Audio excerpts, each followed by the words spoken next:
प्रेरणास्पद कथा YouTube channel पर मैं धनंजय जैन आप सभी का हार्दिक स्वागत करता हूं। दोस्तों,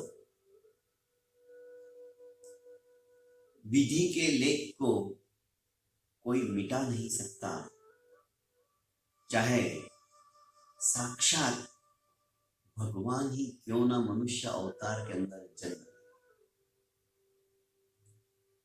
भगवान राम, भगवान कृष्ण, भगवान महावीर, अनेक उदाहरण हमारे धर्म शास्त्रों के अंदर भरे पड़े हैं। क्योंकि कर्म सत्ता, कर्मों से छुटकारा पाना किसी को भी संभव नहीं है। कर्मों के अनुसार ही हमारे भाग्य की रचना होती है। कर्मों के अनुसार ही हमें 84 लाख जीवा योनियों के अंदर भ्रमण करना पड़ता है। कर्मों के अनुसार ही जन्म मरण के बीच की जो श्रृंखला है, जिसमें कि मनुष्य नहीं अपितु समस्त प्राणी मात्र सुख और दुख का अनुभव करते हैं, कर्मों के अनुसार ही सब कुछ होता है। विधि का लेख भी कर्मों के अनुसार ही लिखा जाता है और यही कहानी एक धारावाहिक रूप में मैं आपके समक्ष प्रस्तुत करने जा रहा हूं, प्रस्तुत कर रहा हूं। 6 भाग उसके आज हो गए हैं। आज 7वें भाग की तरफ हम बढ़ रहे हैं और शायद कल इस कहानी को हम समाप्त कर देंगे, क्योंकि कतिपय लोगों का कहना है कि सर आप ऐसी कहानियां ज्यादा से ज्यादा हमें सुनाइए और जितना जल्दी हो सके इसको पूरा करने की कोशिश कीजिए, क्योंकि उत्सुकता हमारी बढ़ती हुई चली जाती है कि आगे क्या होगा, कल क्या होगा। कोशिश मैं यही करूंगा कि जितना शीघ्र मैं इस कहानी को समाप्त कर सकूं करूंगा। दोस्तों, विधि के इस लेख के अंदर करवट बदल ली है। महाराज विजय सिंह, जो कि कंचनपुर के नरेश है, उनका इकलौता पुत्र राजकुमार जय सिंह विवाहावस्था की दहलीज के ऊपर उसने अपना कदम रख दिया है। अस्त्र शस्त्र समस्त विद्याओं के अंदर वो पारंगत हो चुका है। अपने पिताश्री के पास आता है, उनके चरणों के अंदर नतमस्तक हो हाथ जोड़कर एक तरफ खड़ा हो जाता है। महाराज विजय सिंह समझ जाते कि पुत्र कुछ कहना चाहता है। उन्होंने स्नेह भरी दृष्टि से अपने पुत्र की ओर देखते हुए कहा कि बेटा, क्या तुम कुछ कहना चाहते हो? उसने कहा, हाँ पिताश्री, आपके दिशा निर्देश से समस्त विद्याओं में मैं पारंगत हो चुका हूं, ये आप भी जानते हो। न्याय, नीति, अस्त्र शस्त्र, ये सब कुछ मैं सीख चुका हूं। पर संसार भ्रमण के पश्चात जो एक्सपीरियंस आता है, अनुभव आता है, उससे मैं अनभिज्ञ हूं, उसे मैं नहीं जानता हूं।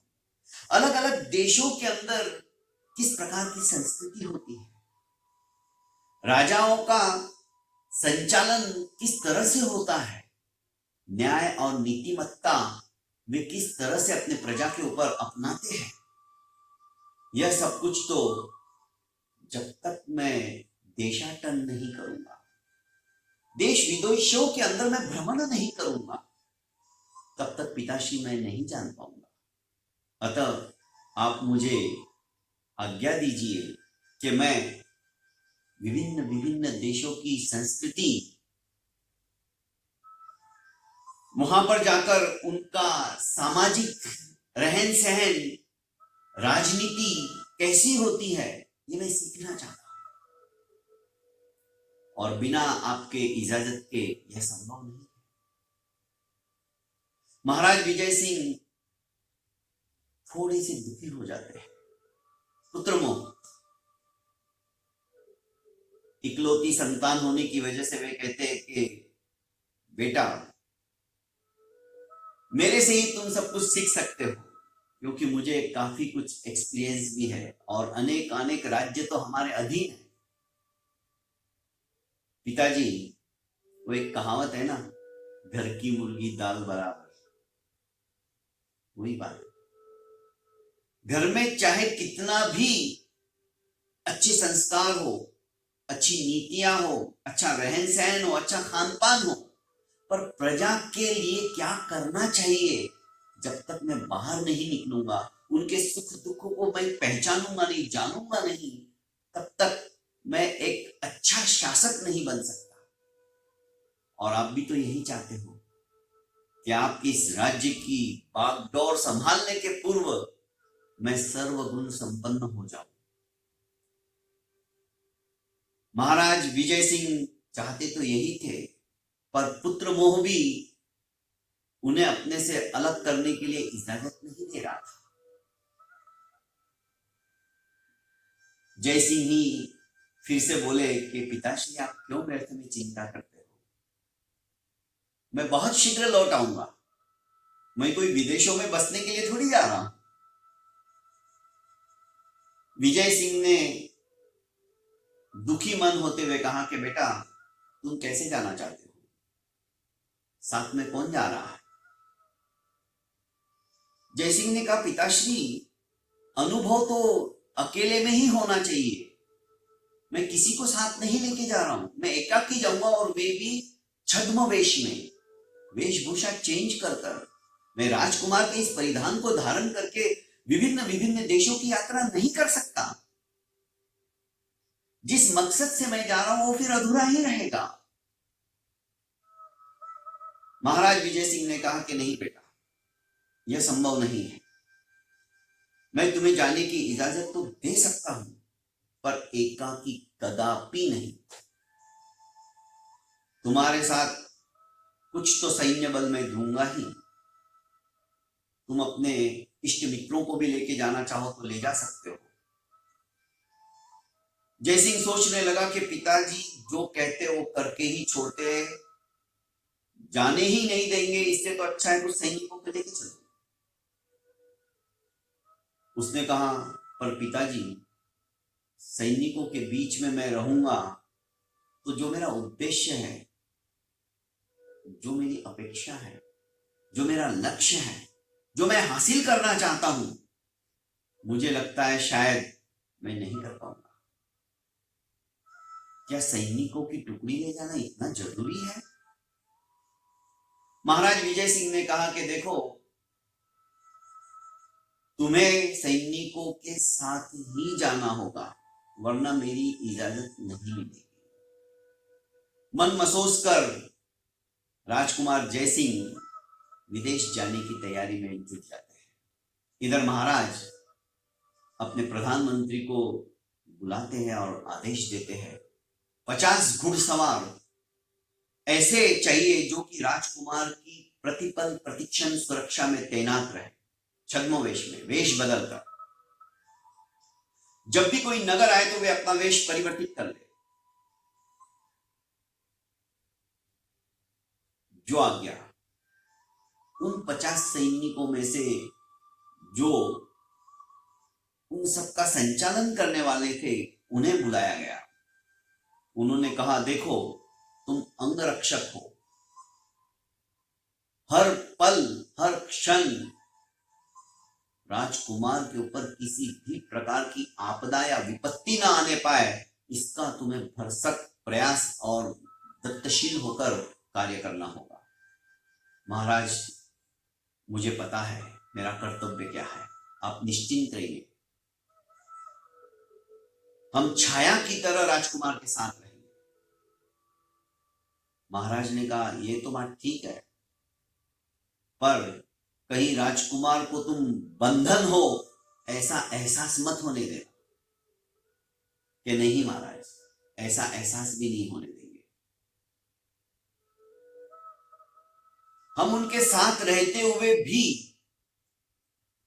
उनको बंधन कारक ऐसा कोई बर्ताव हमारा नहीं रहेगा। वे स्वच्छंद रूप से घूम सकते हैं और उन्हें पता भी नहीं चलेगा कि हम उनकी छाया की भांति प्रतिपल प्रतिक्षण उनके साथ है। बहुत ठीक, हम उनके अंगरक्षक है, अंग के कपड़े के समान रहेंगे, बेड़ी में जकड़ कर रखने वालों में से हम नहीं है, ये भी ज्ञात हमें है। राजा खुश हो गया, उन्हें ऐसे ही अंगरक्षक चाहिए जो कि राजकुमार को यात्रा के अंदर किसी भी प्रकार का उसको तकलीफ ना हो, उसके मनानुकूल भी हो। राजा ने कहा तुम लोग भी तैयारी करो। शुभ घड़ी के अंदर महाराज विजय सिंह ने अपने इकलौते पुत्र जय सिंह को राज तिलक के बजाय विदेश तिलक निकालकर रवाना किया और कहा सफली भव, जिस काम के लिए तुम जा रहे हो वहां की संस्कृति को देखने के लिए, वहां का कल्चर क्या है, वहां के राजा किस तरह से शासन करते हैं, प्रजा के अंदर घुल मिल कर प्रजा को क्या चाहिए, इस बात का तुम बारीकी से जो निरीक्षण और परीक्षण करने जा रहे हो उसके अंदर तुम सफल हो। राजकुमार जय सिंह यात्रा के लिए निकल पड़ते हैं। सैनिकों की बड़ी मात्रा के अंदर टुकड़ी उनके साथ ही थी, साथ में खाने पीने की पूर्ण सामग्री, एक तरह से छोटा सा लश्कर ही था।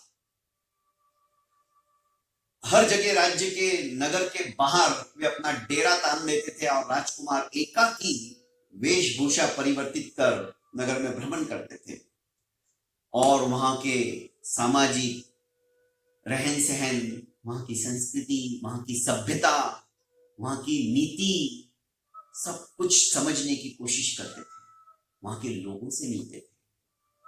सुयोग्य राजा के लिए सब कुछ अवश्यंभावी है, तभी वे शासन का अच्छी तरह से संचालन कर सकते हैं। हमारे देश के प्रधानमंत्री भी तो यही कर रहे हैं, कितने कितने विदेशों में घूम के आए और वहां की अच्छाइयों को लेकर आए। फलस्वरूप वो दिन दूर नहीं है जो कि भविष्यवाणी की गई है कि भारत सोने की चिड़िया थी, है और रहेगी। उसी सोने की चिड़िया को बनाने के लिए समस्त कार्य सुचारू रूप से संचालित हो रहा है। ठीक है, नीति के अंदर एक दूसरे की टांग खींचने वाले होते, पर सुज्ञ विज्ञ और विचक्षण हम सभी अच्छी तरह से जानते हैं, भली भांति समझते हैं कि राष्ट्र के हित में कौन क्या कर रहा है। दोस्तों, जीवन के चित्र को निर्माण करने के लिए, अच्छा चित्र बनाने के लिए हमारी दृष्टि चित्रकार की भांति से होनी चाहिए। एक चित्रकार अच्छे और बुरे सारे दृश्य देखता है, सारे चित्र देखता है, सारे लोगों को देखता है, पर चित्रकार की दृष्टि हर एक की अच्छाइयों को देखने की रहती है। ऐसा नहीं कि उसके सामने बुरे चित्र नहीं आते हैं, घृणित और विभित्सित चित्र भी वो देखता है, पर जब खुद का चित्र उसे बनाने की नौबत आती है और बनाने के लिए वो तुलिका और रंग सामने रखता है और चित्र का निर्माण करने लगता है, तो दोस्तों एक एक करके उसे अच्छे अच्छे चित्र जो उसने देखे रहते हैं वो याद आने लगते हैं। बुरे चित्रों में से भी यदि उसे किसी की आंख अच्छी लगी है तो उसे उसकी आंख ही लेता है। वो सोचता है कि मैं अपने चित्र के अंदर वैसी आंख निकालूं। किसी की नाक अच्छी लगती है तीखी तोते की तरह, तो वो नाक वैसे ही निकालने की कोशिश करता है। कहने का अभिप्राय है हमारी दृष्टि उस चित्रकार की भांति से होनी चाहिए,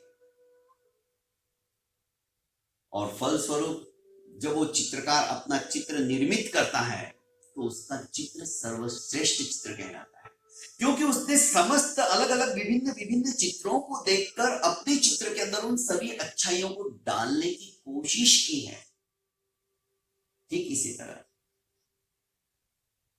जो राज्याधिकार प्राप्त करने के लिए लालायित रहता है और राज्य की गादी के ऊपर बैठने की कोशिश करता है या बैठता है, उसका दृष्टिकोण उस चित्रकार की भांति से होता है और होना चाहिए। विभिन्न विभिन्न देशों के अंदर जाकर वहां की संस्कृति, वहां का कल्चर, वहां की नीतियां, अच्छी अच्छी जो बातें हैं वो लेकर हम यहां पर अच्छा कुछ करें, ये भावना हमेशा सतत मन मस्तिष्क के अंदर उत्पन्न होती रहती है और उस तरह से घटनाक्रम घड़ा जाता है। यही सब कुछ जयसिंह सीख रहा था। उसे बहुत अच्छा लग रहा था। कब दिन पर दिन समाप्त होते गए पता ही नहीं चला। कई देशों के अंदर जाकर उसने वहां की सभ्यता, वहां की नीतियों को सीखने की कोशिश की। घूमते फिरते अंत में देवगढ़ की राजधानी के अंदर पहुंच गया। देवगढ़ की राजधानी याद है ना आपको? वही देवगढ़ जहां पर बहती हुई पानी की उस पेटी के अंदर इसके साथ विधि का लेख जिसने लिख दिया था, विधना ने। दोस्तों, वही देवगढ़ जहां के राजा और रानी मंगला, इन दोनों ने उसे अपनी पुत्रीवत पाला था। कुछ याद आया हो? वही किसान जहां पर विधना ने एक सुंदर नारी के रूप में आकृति वहां पे दिखी थी राजा को, महाराज विजय सिंह को, प्रकाश पुंज। और जब राजा ने उसे पूछा था कि तुम कौन हो, तो उसने कहा था कि मैं विधना, मैं विधि का लेख लिखती हूं। राजा ने पूछा तुमने क्या लेख लिखा? उसने कहा कि ये तुम्हारी पुत्रवधू बनेगी। वही चंद्रवती पेटी में बहकर देवगढ़ के महाराज राम जी के वहां पर आई थी। दोस्तों, रामसेन और मंगला उसे अपनी पुत्री की भांति से उसका लालन पालन पोषण कर उसे समुचित राजकुमारी के जो लक्षण होते वो उसके अंदर तो उभर ही चुके थे, पर इतनी विनम्रता थी उसके अंदर और समस्त विद्याओं को उसने अंगीकार किया। नारी की 64 कलाओं को आत्मसात कर लिया था। जयसेन उसी देवगढ़ के अंदर आ जाते हैं। देखो विधि का विधान कैसा होता है। जैसे देवगढ़ के अंदर आते तो जयसेन को याद आता है कि ये तो मेरे पिता विजय सिंह जी, अर्थात महाराज विजय सिंह, जो कि मेरे पिता है, उनके प्रगाढ़ मित्र है, क्योंकि बेटे ने सब कुछ उनके बारे में सुन रखा था। यदि मैं यहां से ऐसे ही चला जाऊंगा और इन्हें जब पता चलेगा तो उपालम देंगे, पिताजी से कहेंगे कि तुम्हारा बेटा यहां आकर भी निकल गया बाहर की बाहर, तो मेरा फर्ज है कि मैं इनके पास जाकर मिलूं। पर इस तरह से साधारण वेश में क्यों जाऊं? वो तो मुझे पहचानेंगे भी नहीं। और यदि गया भी तो कहेंगे तुम तो मुझे जानते हो, फिर भी तुम इस सादे वेश में क्यों आए? ठीक नहीं रहेगा।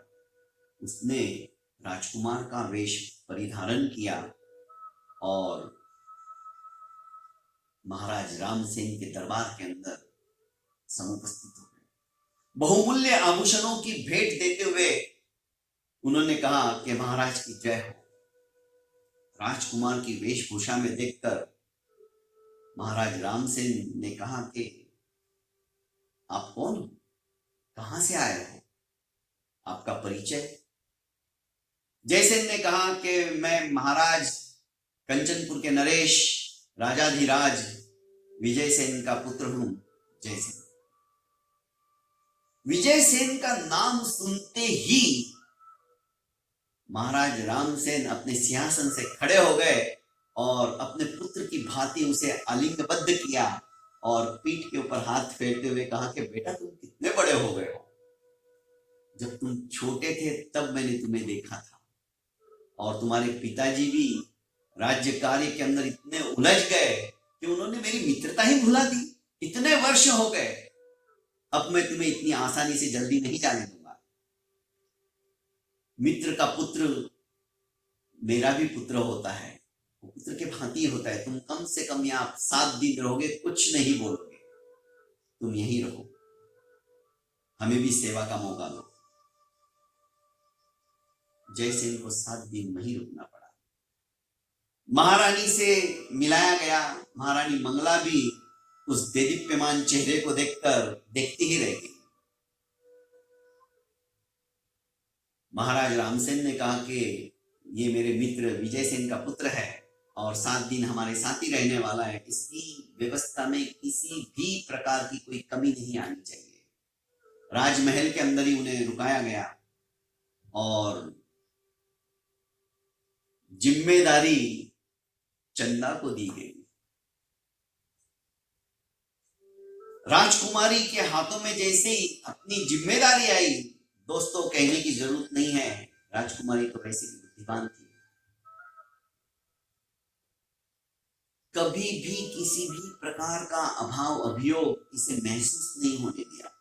और देखने की बात, समझने की बात यह थी कि जयसेन को किसी चीज की आवश्यकता है, जैसे मान लो अभी पानी पीने की इच्छा हो रही है, उसी बीच एक दासी के साथ चंदा आती और दासी चांदी के गिलास में जलपान कराती।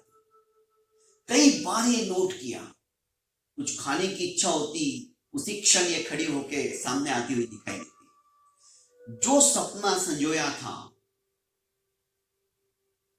जो युवावस्था के अंदर पैर रखते ही एक कल्पना रहती है प्रत्येक व्यक्ति की, चाहे वो स्त्री हो या पुरुष हो। स्त्री हो तो वो सोचती है कि मेरा सपनों का राजकुमार कैसा होना चाहिए, और पुरुष हो तो वो सोचता है कि मेरी सपनों की राजकुमारी कैसी होनी चाहिए।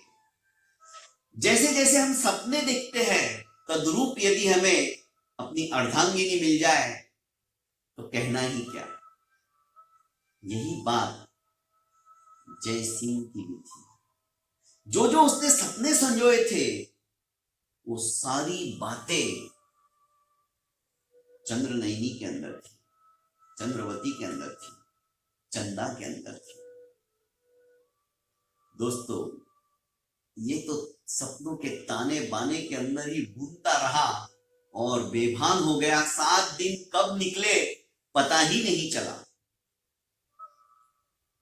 मन में संकल्प कर लिया कि मैं विवाह करूंगा तो रामसेन की इस राजकुमारी से ही करूंगा। क्योंकि जब विद्याध्ययन कर रहे थे तो गुरुकुल के अंदर पत्नी कैसी होनी चाहिए, इस बात का भी उनको ज्ञान था। हर तरह के पहलुओं के ऊपर राजकुल के अंदर राजघराने के लड़कियों के साथ साथ जो साधारण थे, जो गुरुकुल में पढ़ते थे, उनको शिक्षाओं के माध्यम से, कहानियों के माध्यम से नीति की बातें भी बताई जाती थी। जिसके साथ हमारा विवाह हो रहा है वो हम उम्र होना चाहिए, ज्यादा फर्क नहीं, 4-5 साल का ही फर्क होना चाहिए पति पत्नी के बीच में। पत्नी छोटी होनी चाहिए और 4-5 साल इसके भीतर भीतर ही हम उम्र की जोड़ी एकदम सही रहती है। पहली बात।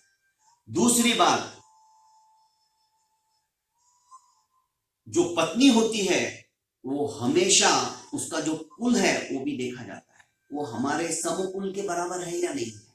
जैसे मैं राजघराने का हूं तो ये भी तो राजघराने की है, ओछे कुल की नहीं है, निम्न स्तर की नहीं है, तो कुल भी देखा जाता है। दूसरी बात। तीसरी बात, उसका चरित्र, उसका आचार विचार, उसका रहन सहन कैसा है, ये भी देखा जाता है।